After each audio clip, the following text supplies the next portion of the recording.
nurses on your care team. How are you doing? Doing good. Awesome. Well, congratulations on your sweet baby. Thank you. I know that the doctor has discharged you, and so I'm just going to be giving you some discharge teaching. Is that okay? Yes. Okay, awesome. So I went ahead and printed out the discharge paperwork. So anything that we talk about is going to be in here. I also included some phone numbers. If you have any questions or if anything seems concerning to you, you can always call and we'll be able to help you out, okay? Okay. All right, so this is a little bit of a lengthy process, but we're just gonna get through it, but feel free to ask me any questions. If you have anything that just doesn't sound right or anything you want some additional information on. Okay. Okay, so we're gonna start with you, some things that will help you maintain a healthy body and help the baby maintain a healthy body is, we wanna start with diet. Adequate nutrition is good for both your body to heal as well as the baby. It's important you eat foods that are rich in fiber. You wanna avoid constipation. These foods include bran, broccoli, cauliflower, fruits. And this is going to help you, like I said, combat constipation, but also make sure that your bowels are on a regular schedule. Also, eating foods that are rich in calcium, including dark leafy greens, vegetables, milk, and yogurt is going to be really beneficial. And you want to drink plenty of water and non-sugary juices to combat any dehydration symptoms you might be feeling, and also satisfy your thirst, maintain hydration, which is going to be vital for your health as well as your body's just recovering. Yeah. So you want to avoid soft drinks, coffees, tea, and alcoholic beverages during your postpartum. For activity, you can gradually increase your activity levels until you are back into your regularly scheduled activity level in your normal routine. Definitely prioritize resting, and you want to make sure that you are not doing any lifting, pushing, pulling for the first 2 to 6 weeks or until you're cleared with your physician. Another thing that you need to be cleared with before is driving, so you want to make sure that you're not driving and you're getting rides until you are released by your physician. Okay, so for your breast care, your breasts and your nipples may have changed or grown in size during your pregnancy. You can help your body adjust to this by wearing a well-fitted and supportive bra both day and night, and it may be more comfortable as your body adjusts to these changes. And your breast will probably be leaking, and so you can wear breast pads until your breasts stop. And leaking may occur for several weeks to months, and to help ease discomfort, you are able to apply ice packs between feedings. Now, if you decide not to breastfeed, still wear a well-fitted and supportive bra, but you want to do this, you only have to do this for at least 3 to 4 days following delivery. You want to refrain from stimulating your breast or nipples. Do not pump breast milk or allow your baby to suckle or just to alleviate any engorgement. To alleviate any pain, you can apply cold compresses in the form of frozen wet towels, cold packs, ice packs for no longer than 15 minutes at a time, but you can do this every hour as needed. And to prevent tissue injury like your skin injury, you make sure that you're not applying these cold packs directly to your skin, but you can put them in a towel or something thin to help have a little barrier. And make sure that you're not massaging or applying heat to your breast during this period. So if you are breastfeeding, some breastfeeding tips is you want to make sure that your baby forms a tight seal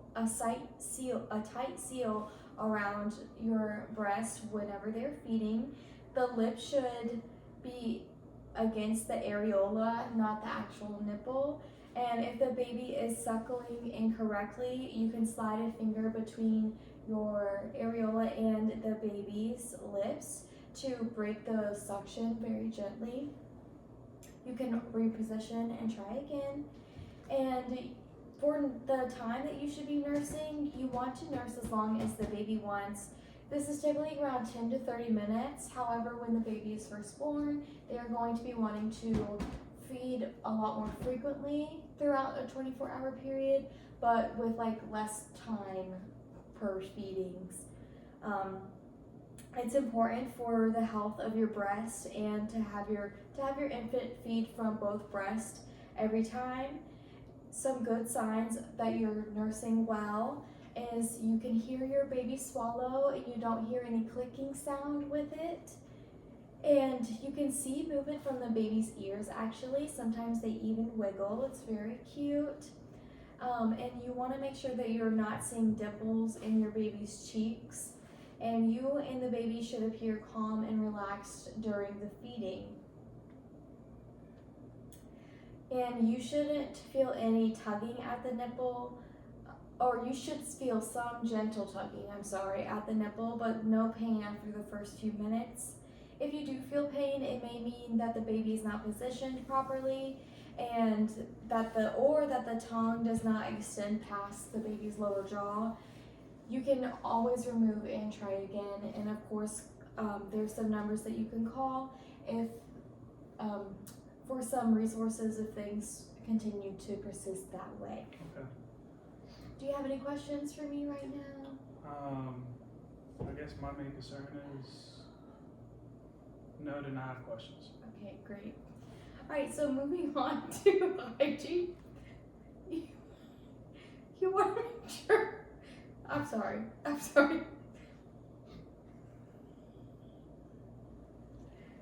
Okay, so moving on to.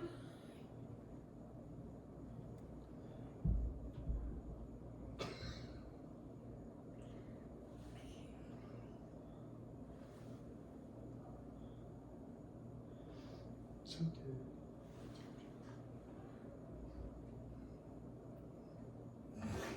Okay, we're gonna have to edit this. Okay. I'm not restarting. Okay.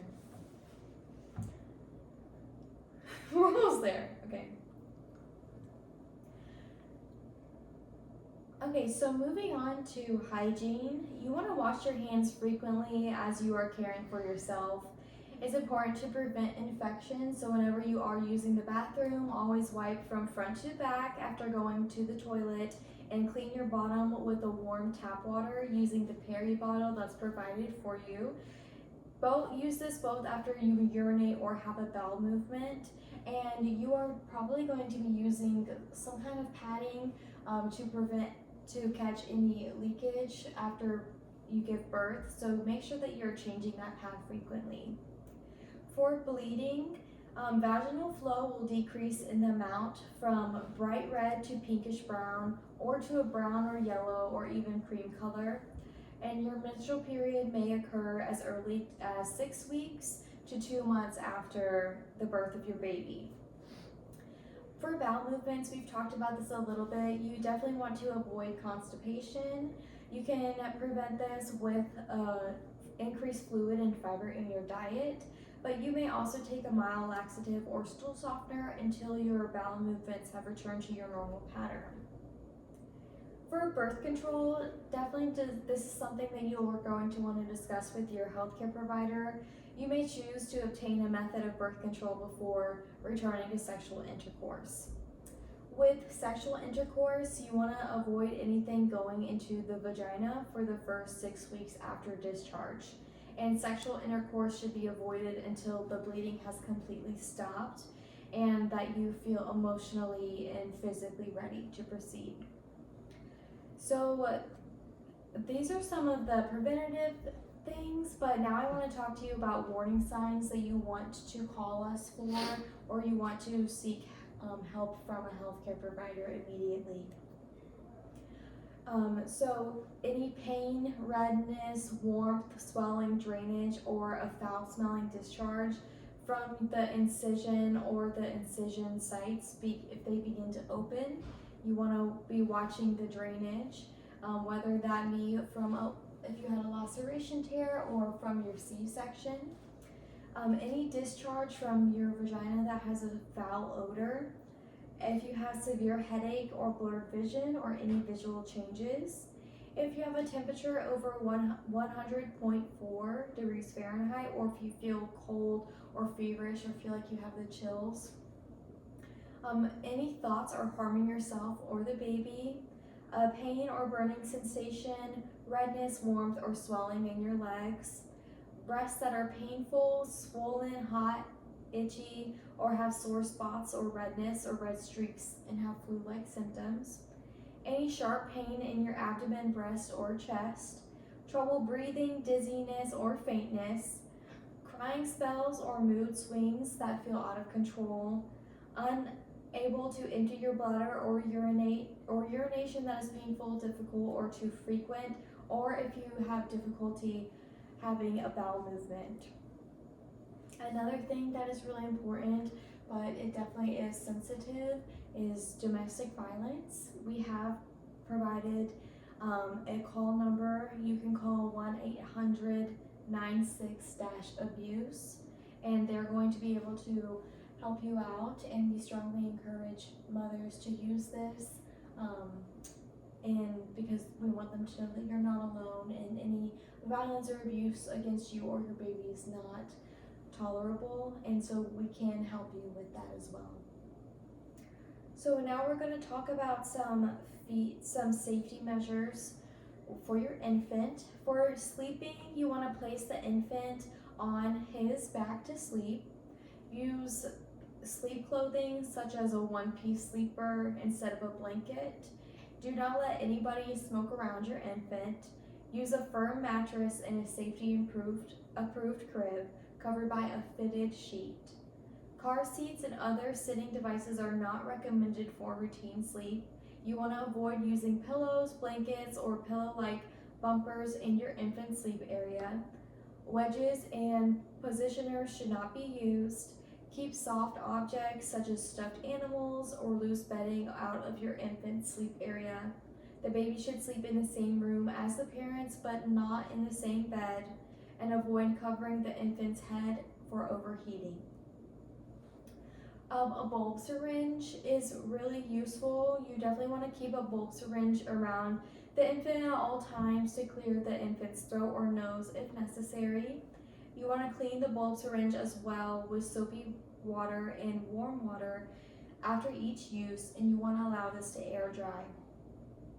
You want to always wash your hands prior to handling your baby. For car seats, all infants are required to be in a car seat while the car is in motion by law. Children should be placed in a child safety seat according to state laws. The use of an outdoor announcement is not recommended to announce the birth because they call attention to the presence of an infant at home. Question any unfamiliar person visiting your home or inquiring about your baby after discharge. Do not use home monitors or commercial devices marketed to reduce the risk of SIDS. Behavior to just look out for, or things that are just normal. So for crying, it is normal response for your infant to cry. This is most likely crying for hunger or need of a diaper change or needing to burp. You should burp your baby after each feed. You can calm them in different ways, including feeding your infant, changing your diaper, gently rubbing their back and tummy, walking with them, rocking them, skin-to-skin contact, or giving them a pacifier. It is never okay to shake your infant. If you get frustrated or angry, put your infant in a safe place, take a break, and call a friend. Infants require a lot of sleep. You should be waking your baby at least every 3 to 4 hours for feeding. You should place your baby on his tummy each day after supervised tummy time, or for supervised tummy time, to strengthen their neck and their abdomen muscles. For diet, for breastfeeding, your infant should be breastfed 8 to 10 times per day per the infant cues. Make sure positioning, be sure to hold your infant close to you while you're feeding. Your infant needs to be cuddled, and skin-to-skin time is definitely recommended. After feeding, hold your infant upright over your shoulder while gently patting or rubbing their back to help them burp. If you're using formula, receiving a Similac or Enfamil diet. If your baby sleeps longer than 4 to 5 hours and misses a feeding, awaken your baby to feed. Your infant will generally take 2 to 3 ounces per feeding after the first few days of life and will need to eat every 3 to 4 hours. Positioning is relatively the same. You want to make sure that you're holding your infant close while you're feeding. Your infant needs to be cuddled. Never prop your infant's bottle up to feed. Infants for burping need to be burped every half ounce of formula. After feeding, hold your infant upright over your shoulder while gently patting or rubbing his back to burp. Some characteristics for your newborn. You can see a newborn rash. It is normal for your infant to develop a rash on his skin. It appears with small red circular areas with the white dots in the middle. This does not require immediate treatment and will generally resolve within the first week of life. You want to avoid lotions, powders, and any perfumed soaps during this time. Babies will have milia, which are little pearly white bumps typically seen on the face, especially the nose, and they will disappear within the first week of life. Some parents want to get rid of them or scrub them, but it's completely natural, so you want to make sure that you're just letting it sit and do its thing because it will disappear on its own. Jaundice is a common occurrence in newborns. Your infant may appear to have yellow coloring on his skin. It will start in the face and progress down to the toes. And if your infant does appear more yellow in the next 24 hours, you need to call your healthcare provider immediately, okay? Furthermore, for infant care, your infant will need a sponge bath until the umbilical cord calls off. Using a soft washcloth and plain water, gently wash your infant's face. Bathe your infant from the head to the toe, saving the diaper area for last. Mild infant type soaps may be used on your infant's body during this time. For the umbilical cord care, you want to keep the umbilical cord clean and dry. Cleanse with warm water and soap when soiled, and inspect the cord and surrounding skin with diaper changes and notify the pediatrician if drainage or discoloration is noted. The umbilical cord will generally fall off within 2 weeks of life. Wet and dry diapers. 1 to 2 wet diapers are normal for the first day or two of life. Then you should expect to have 6 to 8 wet diapers of pale urine every day. Over the next few days, your infant's bowel movements will begin to change from a yellow-green to a mustard yellow and will soften in consistency. Your infant should have at least 1 bowel movement every 24 hours, and you may want to keep a record of your infant's wet and dry diapers to monitor adequate elimination and hydration. So we do this in the hospital with a little scale. You can have it next to your infant's dressing change table and just plop the diaper on and then make a note of it, and then you can discard of that diaper. For your infant's genitalia, I know you have a beautiful baby boy, but if you were to have a female baby in the future, you always want to wipe front to back. Be sure to cleanse all the creases and folds to prevent any diaper rash, and pat dry and diaper the baby. It is normal for baby girls to have white or pink discharge, and the secretions are normal and will gradually disappear. For your male baby, uncircumcised, always wipe the baby front to back. Be sure to cleanse all of the creases and folds to prevent diaper rash, and pat dry and then diaper. If the baby is circumcised, still always wipe front to back. Be sure to cleanse all the creases to prevent diaper rash, pat dry, and then diaper. You can use Vaseline gauze that are applied to the circumcision with every diaper change for approximately 24 hours. The head of the penis will appear red initially and then will change to have a yellow sticky film. This is very normal. If you see any bright red bleeding or green drainage, you should contact your healthcare provider. The plastic ring method of circumcision does not require a dressing. The ring that is used will come off usually by 2 weeks. If you notice swelling, bright red bleeding, or green drainage, you should contact your healthcare provider. And then to cleanse the area, gently wipe with a soft cloth, cotton swab, or gauze in plain water. For dressing, dress your infant as you would yourself and avoid overdressing your infant. Too much clothing or too many blankets may cause your baby to become overheated. And finally, infants should receive all recommended vaccinations, which we will have a list in here, and then you can also talk to your pediatrician about that as well. So I know that was a lot, but like I said, all the information is in here, and you have our numbers if you have any questions. But do you have any questions for me as of right now? Okay. No, thank you. Awesome. Well, congratulations again on Thank your you so beautiful baby much. boy, and I'll be able to discharge you after we get your things together. Okay. Okay. All right. Well, take care, guys. Thank you.